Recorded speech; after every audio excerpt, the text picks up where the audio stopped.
Berry and white choc no-bake cheesecakes. To start, process the biscuits in a food processor until finely crushed.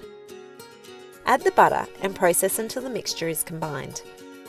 Spoon the biscuit mixture evenly among 6 250ml jars or serving glasses, pressing down with the back of a spoon. Pop in the fridge to chill. Meanwhile, combine the mixed berries and cordial in a saucepan over medium heat.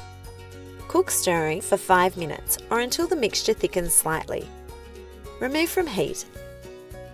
Place the chocolate and cream in a clean saucepan over high heat.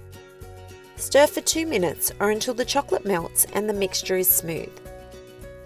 Set aside to cool completely. Next, spoon the ricotta into a clean food processor. Process until smooth. Add the cooled chocolate mixture and lemon rind.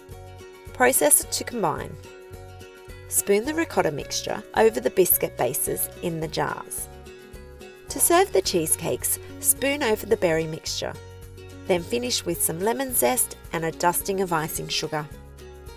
Sweet and creamy, these berry and white chocolate no-bake cheesecakes are so quick and easy to make. They're perfect for a midweek treat.